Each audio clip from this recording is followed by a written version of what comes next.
You're listening to Southeastern Flies, the Angler's Influence, with our guest, Wanda Taylor. Wanda, welcome to Influence. Well, thank you, David. I've been looking forward to it. Great. Yeah. So here's what we're going to do. We're going to talk just a second, or a minute here. It's going to take more than a second, and we're going to go through Wanda's sort of resume up to this point and some of the things that she's done throughout her fly fishing career. And then we're going to get down to speaking about her influence. But Wanda was the first woman inducted into the Southeastern Appalachian Fly Fishing Museum Hall of Fame. You're the first woman certified by the IFF as a Master Certified Casting Instructor. You're the first woman Orvis endorsed guide in the Eastern United States. You were awarded the Southeastern FFF 2005 Woman of the Year Award. You're the recipient of the 2008 FFF Southeastern Council Award of Excellence for your work with breast cancer survivors with Casting for Recovery. Also, Georgia's Casting for Confidence. Your teaching and activities for the FFS Certified Casting Instructors Program. Also, you work with Casting Carolinas. And I know there's way more than this, but the last one that we have is you work with the women's veterans of the Project Healing Waters. That's correct. So what do you do in your spare time? Fish. You fish in your spare time. Yeah.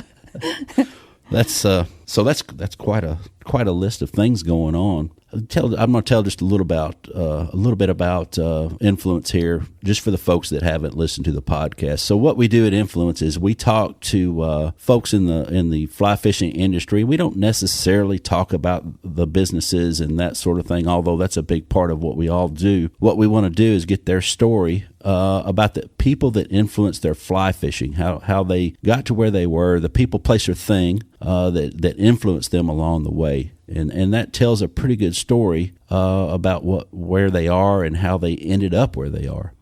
So that's what we hope to do today. Wanda and I are sitting so I'm going to describe this for you. It's basically it's a big building. It's the Tennessee Aquarium Conservation Institute. It's in Chattanooga, Tennessee, and we're on the Tennessee River. I could cast to the Tennessee River, and I know Wanda could. And we're sitting in a conference room that's half glass. We're right on the corner, so we can see upriver and we can see downriver. Upriver, it's pretty much grown up as most rivers that we all fish are. But downriver, I can see Baylor School. I can see Signal Mountain where I grew up, and I can see Raccoon or Elder Mountain on the left there. So this may be one of the better locations that we've been to. That's here on Influence. I go back to Susan Thrasher's place up there, being on the Caney when we interviewed her, and this rivals that, just if nothing else, just because of to me, this is pretty plush, especially for fly fishing. Oh, yeah, and you forgot about the fog on top of the mountains with the fall leaf color. It's just breathtaking. And it's December, but it's about 65 degrees. So welcome to the South. That's right. So Wanda, let's start off, and we're gonna. You said you wanted to start. Basically, this starts in your childhood, and you've got a couple of folks that influenced you, and some of those same family members on my side of the family have influenced me. So let's go ahead and talk just a little bit about your first influence. Yeah. Well, my first influence were my heroes, which were my grandmothers, and they. I've always been a AAA personality, and I can imagine at 3 and 4 I was a handful. So to keep me from asking why, or can I help you? Please, can I help you? They found that they would take me down to the creek and give me a pole and a worm and a bucket and say, when you catch something, if you'll drag it back to the farmhouse, we're going to cook it for lunch for Papa. Well, Papa was blind, and I just thought I was doing the coolest thing. So every time I'd hook up, I'd drag this little fish all the way up to the house. They would clean it, and sooner or later we'd have a mess of small little brim or bass, and my grandfather would always brag, and he'd say, I love those small ones you catch better than the big ones because they're crispier. So, I thought I was doing some big thing. But for a 4-year-old, knowing that she was bringing lunch, that was pretty cool on the farm. That is a big deal. Yeah. So you grew up on a farm. Where was town? Town was Dalton, Georgia. Okay. Yeah. But I still live on the farm. It's a 120-year-old farm place that belonged to my family. So it's between Chatsworth and Dalton. Okay. It's called the Hare Farm. I have spent a lot of time in Dalton, around the Rocky Face area, and then Ringgold, and of course Chattanooga and Signal Mountain. So the South is a diverse place, and we're fortunate to live where we live. We are. It's a great place to grow up in. And as I've learned today at the Institute here, there's a whole lot of fishing going on and a whole lot of fish that I didn't know was here. So oh no, we're really blessed to have such diversity. We are. So so your first fishing, what were you using for bait usually? Worms. My grandma, I remember I was just barely tall enough to be even with her kneecaps, my grandma. So she would take a hole in a soup can and fill it up with dirt and worms, and that was my bait for the day. So about 10 minutes of work on her part would keep you entertained and out of her hair. Yeah. Yeah, so I learned from that because, I had younger grandchildren coming up too. And so I'm thinking, let's go fishing. Yeah. Let me take you to the riverbank so I can get some peace and quiet. Yeah. So how long did that last, you think? I know you said you were 4, but did you continue on fishing? Oh, yeah. I had 10 boy cousins on the farm. So, that we were each other's playmates. And so we would fish and hunt. We had quail. And we got 10 cents for every crow that we took down off the crops with our BB guns. That was a lot of money back then. Yeah. But so they played my games and I played theirs. So yeah, I continued it into high school. In high school, I had a hard time getting a date because I liked to fish and, they weren't used to girls fishing. So I had to pretend I didn't fish. Things have probably changed nowadays. Quite a bit from when we were coming up, for sure. Oh, yeah. So your grandmothers kind of got as I like to say, they kind of kicked you out there and sent you down the road. And when did you start fly fishing? I didn't start fly fishing until the late 70s. That's the first time I saw a fly angler. And Captain Gary Taylor was that angler. And so he's been my fishing partner for over 35 years. And he is the second influence that I can like to segue into. Okay. When it comes to trout fishing and freshwater fishing, I learned everything that I know now from him. Even learned how to row a drift boat. And because we had a guide service, and there's a few days that we were short on guides. So before I knew it, I was guiding on the river just by happenstance. And I love it, absolutely love it. So you never know I call it a habit that's gone bad.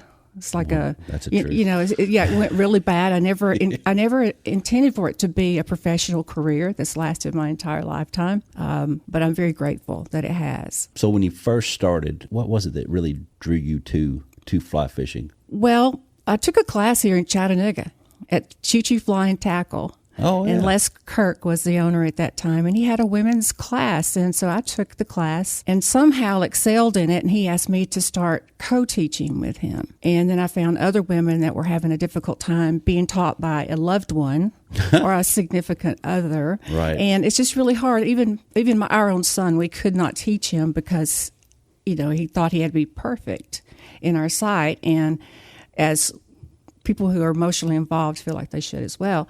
So learning from someone else, like I could say, this, you're doing this and you can do this a little bit easier. Their spouse or boyfriend couldn't because it would hurt their feelings. So I just got kind of pulled into it that way. When my wife doesn't fish, my daughter does, my wife doesn't. And I've always said when she's ready to fish, and I hope she does get ready one day. I think for now she's just like, there's a good opportunity to get rid of him for a little bit and get him out of my hair. But whenever she does, if she does, I'm probably going to take her to I'm definitely going to take her to somebody else. Smart man. Yeah. Because I wouldn't. It's only because I want anybody that's close to me, I want her to be very, very good. And have a chance to catch a fish, because I love to see people catch fish. That's my plan anyway. We'll see what happens.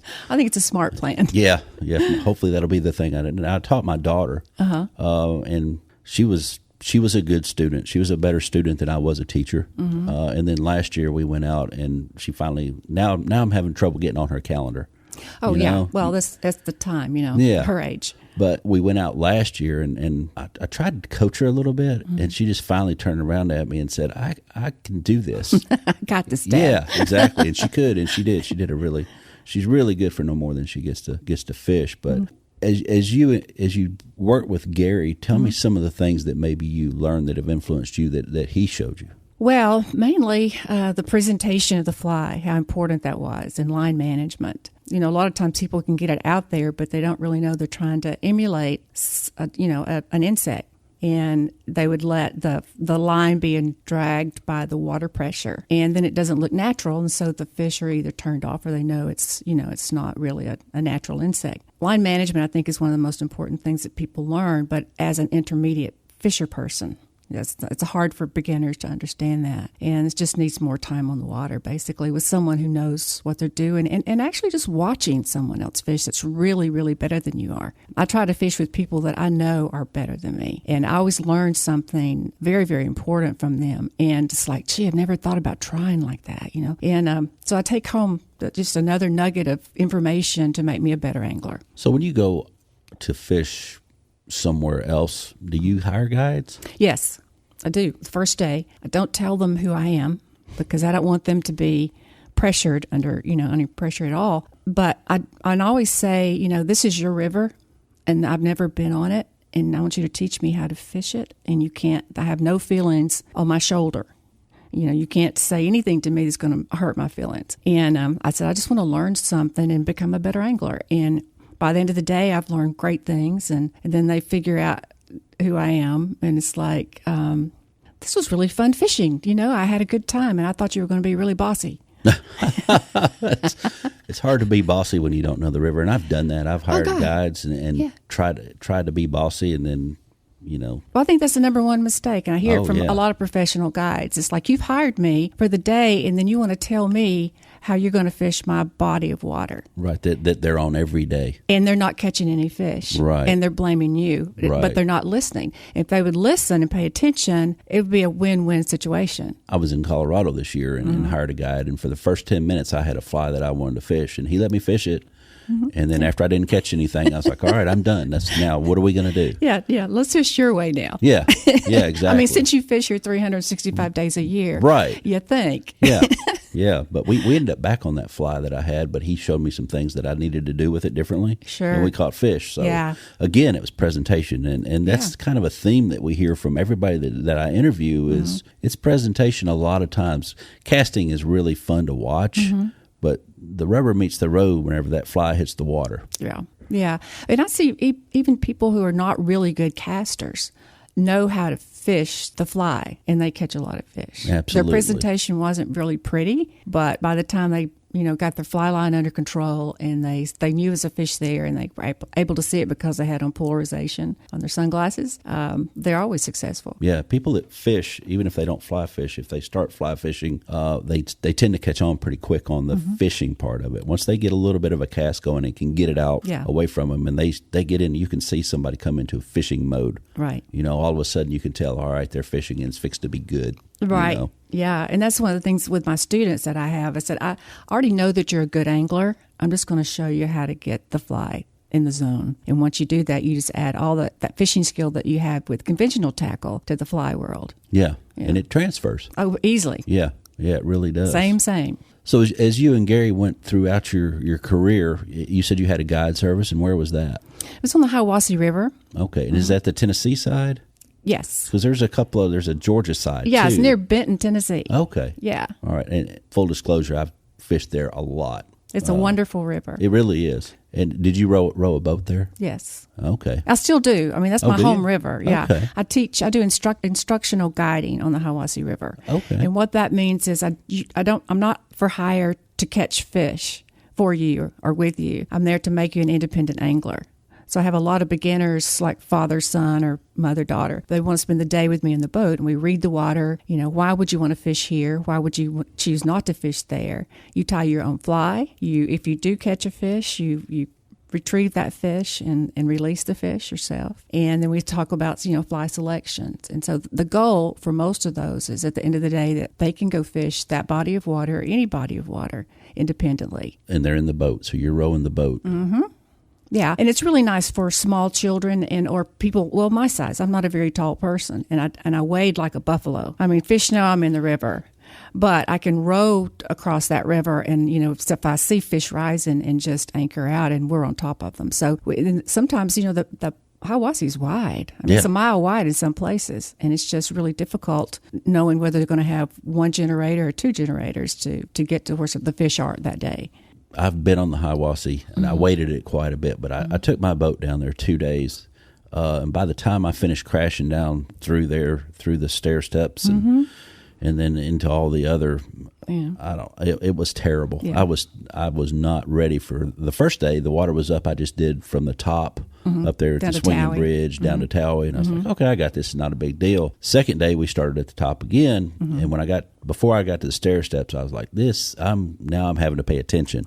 So and that's where you learned to row a boat then? Yes. Okay, so you and Gary had a guide service. One day you needed another guide, and there you were, and you were off? well, that's not how it really started. How it started was we had 6 guides on staff, and maybe one of them, their wife would call me at the office and say, I'm going into labor, I need John. And there was no cell service, and there still is not any cell service reception in the canyon there. Right. And so the radios, we might pick up within a mile, but if they were apart, there's no way. So I'd have to get in a boat and row down and find John and say, sorry, John, fishing day's over. You're about to be a father, And so after I had rowed into the river, I thought, well, I'll just fish my way out. Right. And I'd love it. I mean, I fell in love with that river and with trout fishing and with rowing a boat. It's an easy place to like. It is. It really is. It's beautiful. Well, let's go ahead and talk about the Tennessee Conservation Institute. The Tennessee Aquarium Conservation Institute, that's where we are today. The rivers of the southeastern United States harbor some of the highest freshwater diversity on the planet. The Institute works to restore and protect southeastern aquatic ecosystems and the animals that live here. The Institute conducts research to identify which southeastern waters have the greatest biodiversity. As part of the Tennessee Aquarium, the Institute educates the general public on freshwater issues, helps to train the next generation of freshwater scientists, and advocates for freshwater conservation in the community and beyond. The Institute partners with a lot of folks. Here's a handful of them. The U.S. Fish and Wildlife Service, TVA, U.S. Forestry Service, TWRA, Trout Unlimited, and we're going to talk about Trout Unlimited here in just a second. Tennessee Tech University, that does a lot of work over in our neck of the woods. In Middle Tennessee, Southeastern Missouri State, and the University of Georgia, as well as the SWANY, the University of the South. And they work on multiple things. So the Appalachian chapter of TU just this past week presented a check for over $11,000 in support of the Institute's brook trout studies and reintroduction. And the brook trout, we just had a tour of the facility here, and they have a lot of brook trout work going on. And they are so healthy. They are. I mean, beautiful. I appreciate them letting us in and giving us a chance to sit here where we are and do this podcast. And you'll hear more about the Institute in the next several episodes. Wanda, we talked about your grandmother's, your partnership with Gary, and then so now you've got a really good base. You fish several different ways, and you ended up fly fishing. You know how to row a boat. You're helping people catch fish, and then who comes next into your life? Well, Lefty Cray, hands down. I had the fortunate opportunity at Choo Choo Flying Tackle again to meet Lefty. I didn't know it was any big deal. I just knew that there was a guy going to come and do a casting demo. And I'd had the women's fly casting class, so I knew I was pretty good. I was going to give him like an hour of my time to watch him, and then I'd probably get to go out to dinner afterwards. So that's what we ladies like to do. I'll go do anything if you're going to take me out to dinner. So I was all dressed up. I had on my high heels and my candies, and ready to go out to eat and tolerate this guy. There's probably 70 people showed up to see him cast on the sidewalk there. And I don't know who pushed me, but someone pushed me. And then here I was standing, nose to nose with Lefty Cray. And he says, what's your name? And I told him my name. And he said, well, Wanda, I'm going to cast with you. Now, don't you try to cast the rod. I'm going to show you, something, how to make it cast farther. And in my head, it's like, he doesn't know I've had this class, and I'm really good, So he started the cast. We did the back cast, and on the forward cast, I assisted him. And he stopped and dropped the rod and said, what do you not understand about not helping me do the cast. And then he does that same routine of, I can teach any woman to fly cast as long as I'm not married to her. And of course, it brings a big, round of applause and everybody's laughing. So I was embarrassed and humbled, and the next time I did not assist him. And the fly line went 75 feet. I'd never seen that part of the fly line before. Mm-hmm.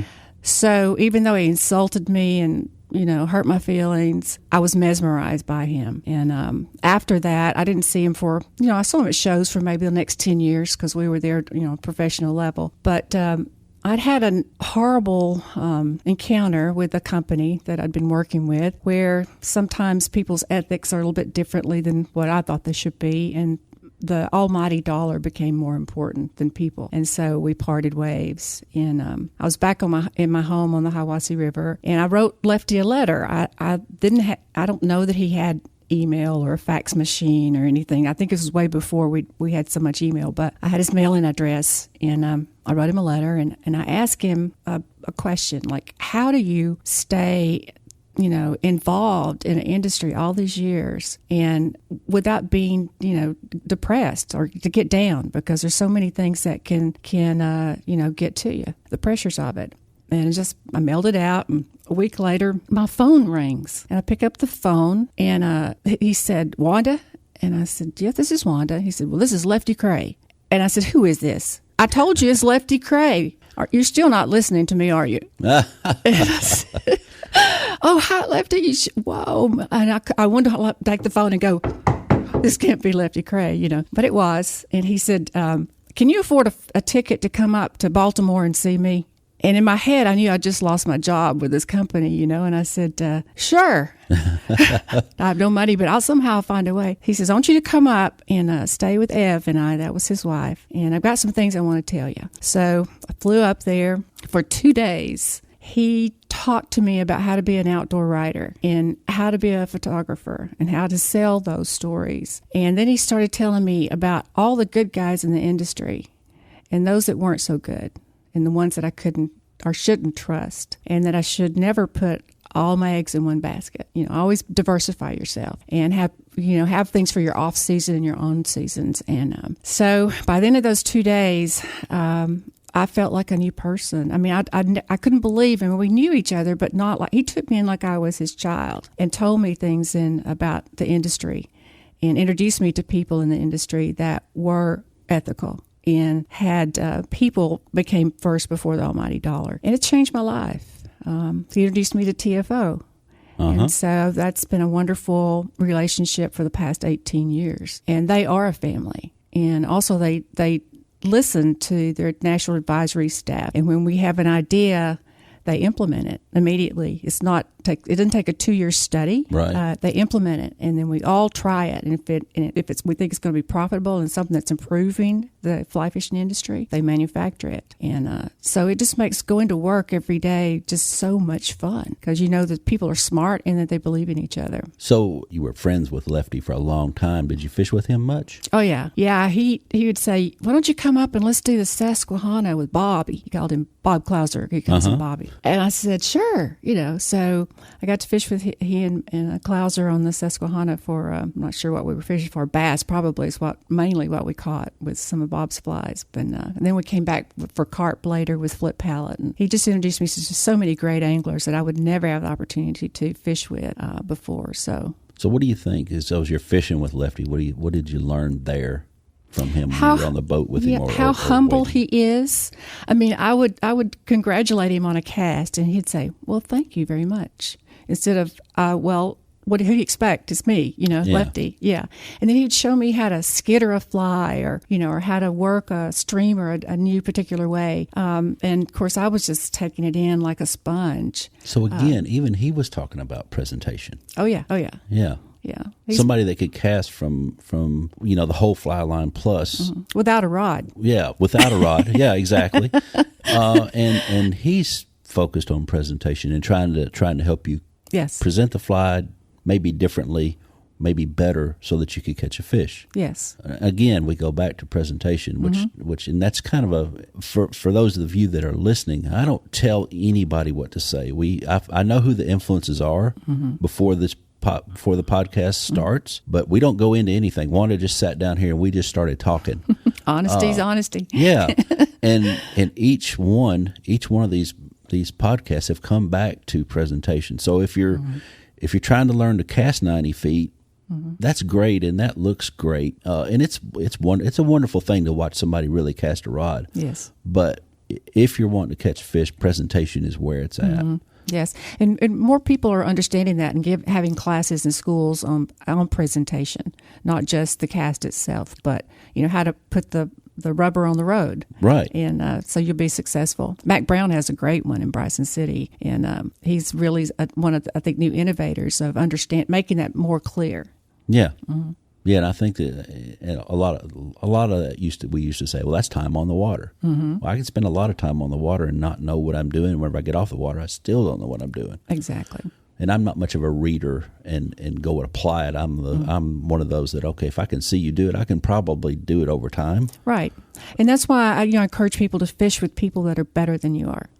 In fact, I just did it was a championship for casting for Carolina. It was a fundraiser. And each of the teams that were on it had named themselves something. And one guy's team was, he's better than I am. I love that. The guy that he was fishing with, Michael Bradley, he is probably like the number one guy on the fly fishing Olympic team. And he is better than most everybody.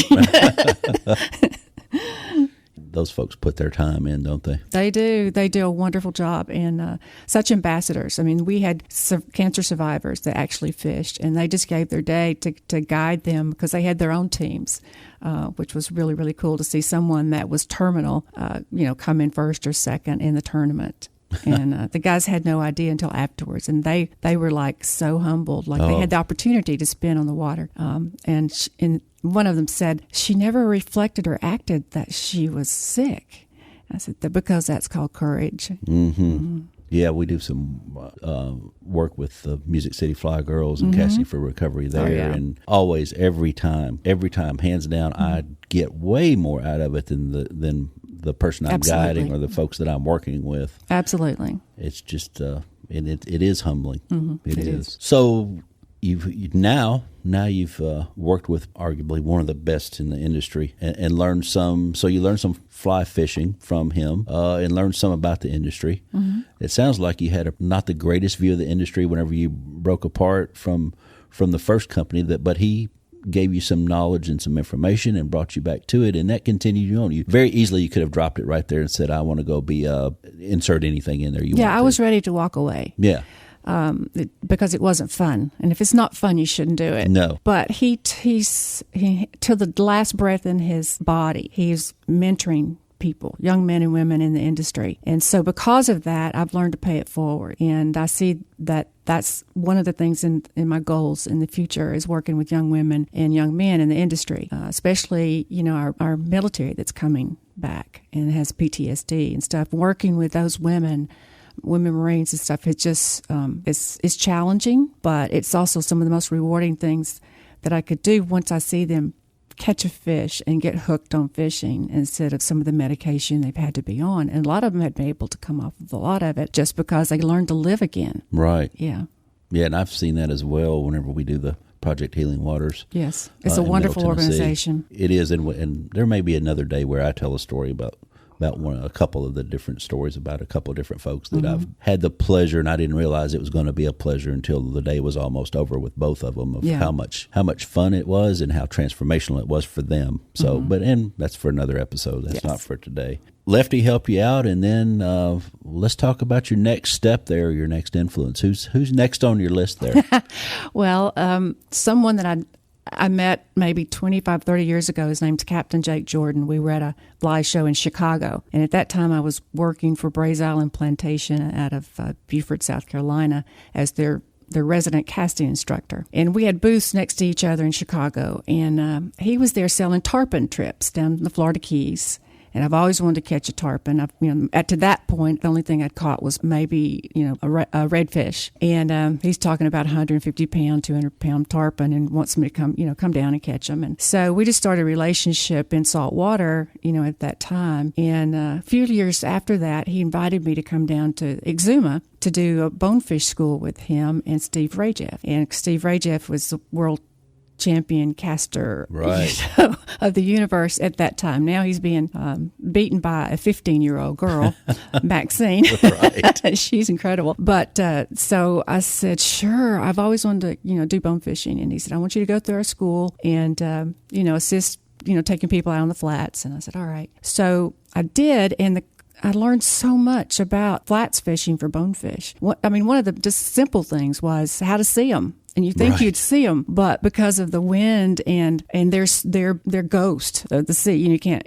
He made this statement about it's like looking through a plate glass window when you're shopping to see the merchandise behind it, and that's the way you have to look for bonefish. And he said you'll probably not see the fish, you'll see the shadow of the fish, and so look for the shadows. Right. Yeah, and fishing for singles, it really did help me a lot. But when you've got herds of 1,000, it looks like a football field of footballs. Right. It's just like dark places all over the place. But just simple things like that. And, and how to actually fish a crab pattern or a shrimp pattern. All that was new to me because I'd done, dry flies and trout and fresh water. Yeah. So we just had this wonderful relationship. And he taught me a lot about albacore fishing and how to catch dorado. And 3 years ago, I went to Guatemala and we caught sailfish on a fly. I caught 15 sailfish in one day. Good grief. Yeah. 15? 15, yes.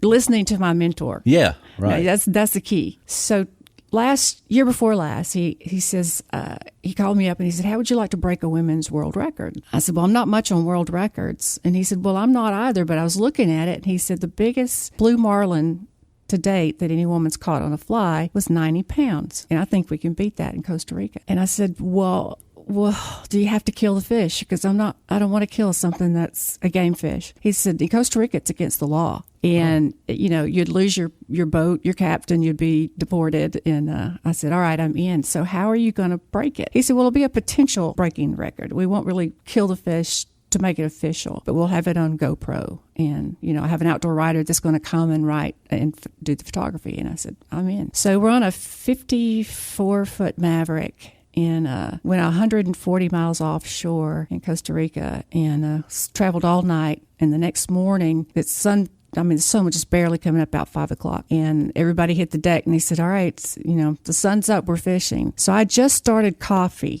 And the captain starts yelling, ashore, for blue. And so I go out and grab the rod. We're casting half a chicken. Right. It's a hot pink chicken. It's a cam Siegler fly. And they had brought the teasers in. First cast, with a blue marlin, you don't fight the fish. You don't set the hook like you do with sailfish. It's like trying to stop a freight train. Mm-hmm. So you let them take the fly, and as they turn, they'll set the hook themselves, and then just let them run. If you ever try to do the down and dirty, stew out way of fighting a fish, you'll lose every time. So he had to keep telling me, just, let it go, just relax, let it run. 50 minutes of running, and I'm seeing this reel go, and I'm losing fly line. And then there's, the backing coming out, and I'm thinking, oh my gosh. And finally it stopped. And when it stops, you start reeling like you've never reeled before. And they changed the reel instead of left hand reel like we learn in freshwater to your dominant hand, which mine was the right. And so the captain starts, looking for it, and it's still jumping, so you don't fight, you just let it go. And the fly line itself is a sinking fly line, and so the drag of that is starting to sink down below the surface, slowing the fish down. And then we can crank these Mako reels, which will stop a freight train. That's the cool part now is things that we couldn't do 10 years ago, we can do now because we have hooks that won't straighten out. We have rods you can't break. We have leader material that won't break. We have reels like Mako reels that will stop a freight train, and captains with wonderful skills. And so the captain said, I see the Blue Marlin laying on top. He's resting. He said, we're going to back down. So they start backing down. You start reeling like you've never reeled before. And the mates go into action. I get the fish within the, wiring distance. They wire the fish, release the fly, take the photograph with a selfie stick, and then the game was over. It was the most amazing morning ever. The first one I caught was 125 pounds. The Blue Marlin. I know. Plus Jake's, I told him he'd make a great birthing coach because he'd say, breathe. Oh, yeah. Reel. Breathe. It was wonderful. Yeah. So the next morning, same scenario. And it was a 225 pound. Oh, wow. Yes. So early morning was better? Well, the bite was good all day. It was just, that's when, they would just yell, someone get a rod out, and I'm pretty fast at running.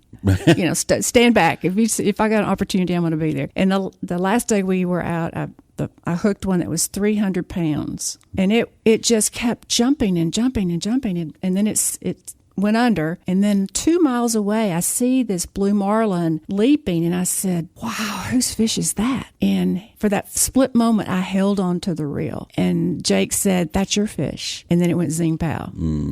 I don't know what, I just came over me. I couldn't believe it. I thought he was lying to me, but it was my fish. And then it showed me who was boss. Like, honey, you don't ever try to stop a freight train. Right. So what would you say you learned maybe above all else on that particular trip? That I'm addicted to blue water. Oh, gosh. Once you get a taste of something like that, whatever it is, it may not be blue water for everybody. Yeah. But once you get a taste of something like that, you cannot wait to get back. That's true. That's true. I think I've done that with several different species of fish. Mm-hmm. And I haven't caught that tarpon yet. I've had one on, but I didn't get a jump out of it. But this year was I had the most fun going to a place I never thought I'd catch tarpon. I went to St. Thomas with my mom, just mainly on a small vacation to do some snorkeling, that kind of thing. And I had some guys in Atlanta gave me the name of a guy from St. John, and he said, get in touch with him. He's got a good tarpon fishery. And I said, you're serious? And he said, yeah. So I contacted him, and I booked a day or two with him. And we had a 4-hour charter at sunset, that kind of charter. And I hooked 8 tarpon, and I got 4 to the boat. The average was 70 to 100 pounds. Wow. And that's just not one of those places they're marketing like the Florida Keys. Yeah, and right. The fish aren't beat up because there's not a lot of people that fly fish there. And they also have bonefish. I mean, I was just so surprised. This beautiful, beautiful island has so many game fish there. My vacations may go a little further south, hopefully in the not so distant future. Yeah, you need to branch out there, man. Yeah, all of a sudden I have a reason to go down there. Before I was just like, I can go lay on any beach, but that's intriguing. Oh yeah, and I got to see my first brain coral there while I was there. I'm not much of a swimmer, but I can float pretty good. To see something a brain that's bigger than you, took my breath. That's a big deal. Yeah. Well, so we've talked about we went down through your life pretty good here. I'm sure that probably brings back more memories than what you were able to talk about here. We don't have to talk about every single thing. We've talked about some really nice things. And most of us, as I've said before, most of us start with a family member. They're the ones that kind of kick us down the road and jumpstart us, if you will. And then as life goes on, you just start meeting people that will stop and take a little bit of time for whatever reason to kind of help you along. And as more time goes on, you meet more people. But there's that 1 or 2 or 3 or 4 that really influence your fly fishing, and then eventually they influence your life. I mean, Yeah, and that's the key right there. I mean, they change your life. Yeah, for the better. They do, and this brings you together. Yes. It's a common reason to get to know somebody, and then you just take it from there. I've got a lot of friends that I've met doing this. That some are acquaintances that I see once every several years, but some I see once a year, and some I see every day. and I rely on those people. So, and all of them have influenced my fly fishing as well as my life. So, if there's one thing that you would tell maybe a new angler that was just getting started, maybe they're listening to this episode and they've made it this far. And if you've made it this far, we really appreciate it. I know I do, because Wanda's had an interesting story, and I'm just kind of here to work all the electronics, which I hope I'm doing a good job there. We'll see. But if there's one thing that you would tell that angler that maybe he's just listening to this, maybe they've just started, maybe they've been doing it for 5 or 10 years, I don't know. What would that one thing be? Well, I'd have to know what their goal is. That's all of my students. That's exactly my first question to you. Like, what is it? What's your goal? Do you want to catch just a trout, or you bass your species, or you just want to be able to go by yourself alone into the wilderness and have a great day? So once I find what that answer to that question is, I give them the best direction I can for someone who's going to nurture that. Hopefully, sometimes it's myself, but sometimes it's not, and I'll send them there as well. But I think you need someone else to hold your hand and put you in the right direction, whether it's, for casting or catching more fish, or you want to catch that big monster, the big one. And without that, you're just going to kind of stumble around, and it's going to waste your time. And then you'll get discouraged, and then you'll want to quit. Yep. I've seen that. I've seen folks get discouraged for various reasons, and they want to quit. But I've also seen those ones like you that have found somebody that wants to help them out, and it's really easy in the Southeast. It is. I have people ask me, how's it like fishing with all these men? Do you ever have any problems? I said, I've had nothing but gentleman assistance. If they see you're in trouble, they want to help you. Or if they've got some flies that they think might work better, they'll give them to you. Or, maybe you want to fish, a little bit below. Just encourage someone to catch more fish. And Southerners are Southerners. Yeah.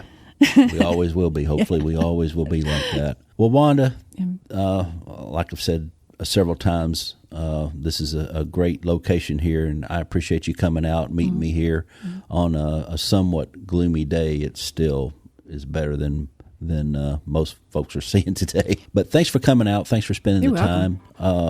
And I hope that hopefully one day we'll get to fish together. And I hope that everybody has a good afternoon, and see you on the next episode.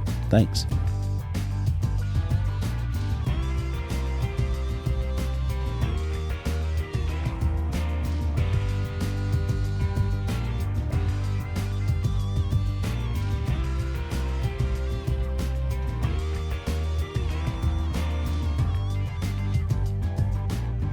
Hey everybody, this is David at Southeastern Fly. Thanks for listening to the Angler's Influence podcast. If you enjoy the program, we'd appreciate a 4 or 5 star rating. And don't forget, you can subscribe for free, and that'll let you know whenever a new episode is released. Anyway, thanks a lot.